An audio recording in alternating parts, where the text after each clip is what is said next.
podcast. Yeah. But we're going to end on my last question. What do you love about tour guiding? What drives you to do it every single day? Yeah. I actually got asked this a while ago while working on Bridge. So I was a bridge coordinator, which meant I stood on the bridge for a very long time watching everyone pass me. And you get sort of crew members who help with the assistance of sending people up and down the ladders.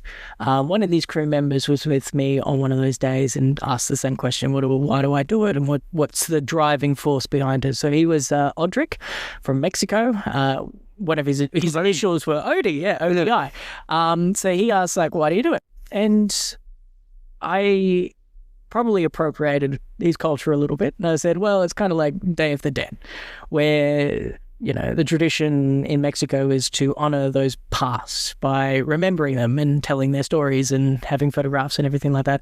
And in essence, they never die. They're still immortal, and I know all that from Coco. Yes, Coco the movie. So that's terrible. One of the few ones that made me cry. Yeah. Oh, yeah. Absolutely.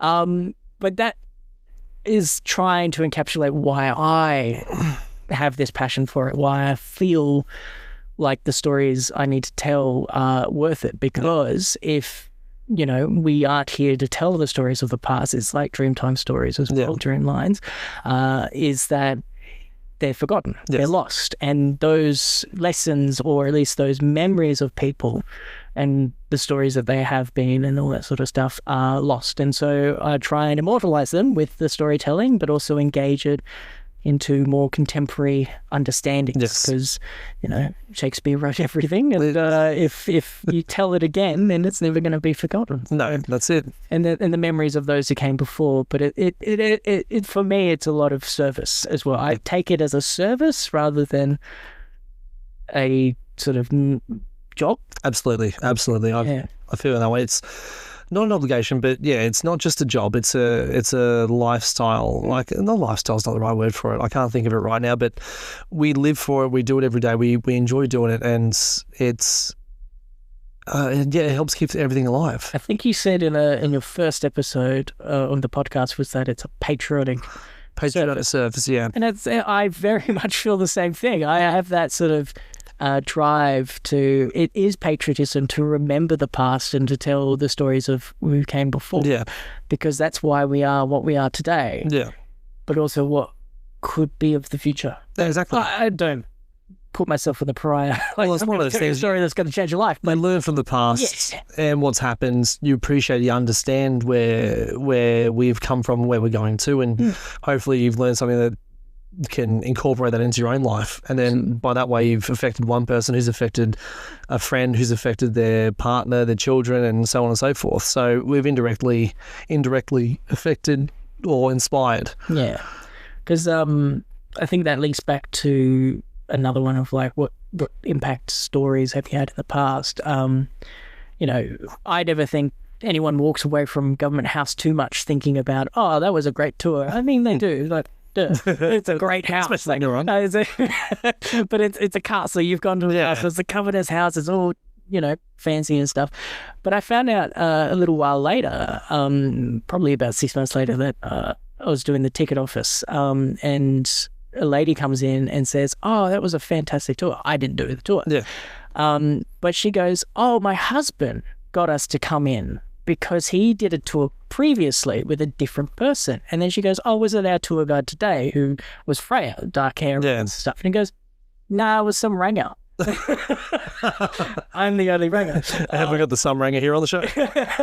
And then I was like, oh, I must have impacted him enough. Or maybe not the stories, maybe the castle, whatever. Yeah. It was the tour that made him then go to his family saying, look, maybe spend an afternoon going to a government house. Like, I know it's not a big up there listing thing compared to like Sydney Tower, going to a nice restaurant or something, but at least that was my impact to him, to bring his family in, and they hopefully enjoyed either the day or learned something about the system that we work in. So there you go. Yeah, that was pretty cool. All right, well, Matt, thanks for that. It's been an absolute honour and privilege to have you on the show today. Pleasure, as always, talking to you. Yes. I love our little chats. So do I. They go longer than I anticipate, not in a bad way. I absolutely love these.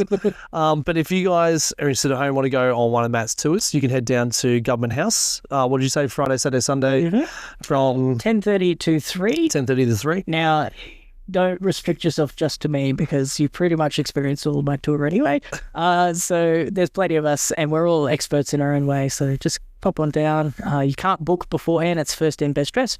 But we'd love to see you down there and share a bit of the history, but also, of course, the role of our governor in New South Wales. And correct me if I'm wrong, they run for 45 minutes, run for run every half hour. Yeah. 45. It's about half an hour to 45 minutes. It's usually half an hour, but if you ask the good questions, it does go out to 45. But they run also there's a different guide every half an hour as you go through. And then when you finish, you go walking around. There's a beautiful garden out there. You're in the wonderful Botanic Gardens, loops around a little bay called Farm Cove.